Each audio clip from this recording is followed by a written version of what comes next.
আমি এখন মুক্ত, আমি এখন স্বাধীন। যাদের কারণে আজকে মুক্ত হওয়ার সুযোগ পেয়েছি, সেই 36শে জুলাই অর্থাৎ 5ই আগস্টে মহাবিপ্লবী নায়কদের জন্য আমি ধন্যবাদ জানাতে চাই। তাদের অক্লান্ত পরিশ্রম আন্দোলন, তাদের মাধ্যমে স্বৈরাচার ফ্যাসিস্ট সরকারের পতন হতে বাধ্য হয়েছিল। এবং সবচেয়ে আমি ধন্যবাদ জানাব এই ক্ষেত্রে ছাত্র সমাজকে, যারা অতীতের অহংকার গর্বকে আবার প্রতিষ্ঠা করতে পেরেছেন। ছাত্র সমাজই রাস্তায় রাজপথে নিয়ে রক্ত ঢেলে তারা এই 14.5 বছরের ফ্যাসিস্ট সরকার সকল অত্যাচারের বিরুদ্ধে জনগণকে সাথে নিয়ে তারা রাজপথে যে আন্দোলন গড়ে তুলেছিলেন, যার কারণে গর্ব গর্ব সম্পূর্ণভাবে বাংলাদেশ নতুনভাবে স্বাধীনতা অর্জন করতে পেরেছে। আমি ধন্যবাদ জানাতে চাই ছাত্র, যুবক, শিক্ষক, সকল পেশাজীবী, সকল নারী পুরুষ, এমনকি শিশু বাচ্চাদেরকেও আমি দেখেছি তারা রাজপথে সেদিন নেমে এসেছিল। এখন যে কোনো ব্র্যান্ডের পুরাতন এসি বদলে নতুন ওয়ালটন এসিতে উপভোগ করুন 25% ছাড়। আমাদের শ্রদ্ধ নেতা বাংলাদেশ জামাত ইসলামীর আমির শহীদ মৌলানা মতিউর রহমান নিজামী, আমাদের শ্রদ্ধ নেতা জনাব শহীদ আলী হাসান মোহাম্মদ মুজাহিদ, আমাদের শ্রদ্ধ নেতা জনাব মোহাম্মদ কামারুজ্জামান, আমাদের শ্রদ্ধ নেতা জনাব মোহাম্মদ আব্দুল কাদের মোল্লা, আমাদের শ্রদ্ধ নেতা জনাব মোহাম্মদ আব্দুল কাদের মোল্লা।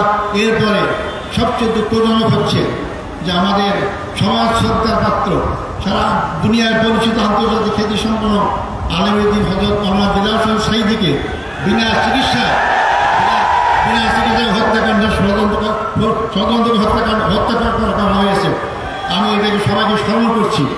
সাথে সাথে আমি স্মরণ করতে চাই আমাদের সদ্য নেতা মীর কাসেম আলী সাহেবকে। তাকে সর্বশেষ তার ছেলেকে গুম করা হয়েছে, দেখতে চেয়েছিলেন, তাকেও দেখতে দেওয়া হয় নাই, তাকে ফাঁসির কাছে ঝুলিয়ে তাকে হত্যা করা হয়েছে। আমি সাথে সাথে জাতীয়তাবাদী দলের নেতা জনাব সালাউদ্দিন কাদের চৌধুরীকেও ফাঁসির কাছে ঝুলানো হয়েছে, আমি সেটাও আমি স্মরণ করতে চাই। শ্রদ্ধেয় নেতা অধ্যাপক গোলাম আজমকে আমরা হারিয়েছি, আমাদের মৌলানা আবুল কালাম মোহাম্মদ ইউসুফ সাহেবকে হারিয়েছি, আমরা 5 বারের নির্বাচিত এমপি মৌলানা আব্দুল সোহান সাহেবকে আমরা হারিয়েছি। এই হত্যাকাণ্ডের সঙ্গে যারাই যে পর্যায়ে জড়িত সবাইকে আইনের আওতায় এসে তাদের বিচার করা হোক। জোর বলে আমার বলতে চাই, যারা এই হত্যাকাণ্ডের সঙ্গে যেখানে যে পর্যায়ে জড়িত সবাইকে আইনের আওতায় নিয়ে এসে তাদেরকে বিচার করা হোক, নাহলে এই খারাপ সংস্কৃতি চালু থাকবে। এখান থেকে বেরিয়ে আসতে হবে আমাদেরকে। আমার অপরাধ কি ছিল? আমার অপরাধ ছিল বিল্লাহিল আজিজুল হামিদ, আল্লাহর প্রতি বিশ্বাস, এটাই তো আমার অপরাধ ছিল। অপরাধ নাই। আমি তো আপনাদের কাছে দোয়া চাই যে অপরাধের কারণে ফাঁসির কাষ্ঠ থেকে আছে আমাদের কাছে ফুলের মালা পাচ্ছি, রশি গলার ছেলেকে ফুলের মালা পাচ্ছি।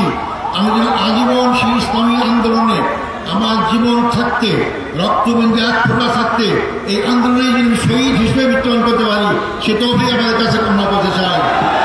আমাদের সবাইকে মৃত্যুবরণ করতে হবে, মনে রাখবেন। আজ হোক কাল হোক মৃত্যুবরণ করতেই হবে। মৃত্যুর হাত থেকে বাঁচতে পারবো না।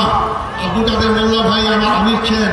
একটা কথা আমাকে প্রায় বলতে, আদার ভাই, আমরা যেভাবে গুনাহগার, আমরা এই সব নিয়ে ফল করে জান্নাত পাবো না। জান্নাতের একটাই মাত্র পথ, তা আমাদের শাহাদাত পালন করা। তো শাহাদাতই আমাকে জান্নাত দিতে পারে।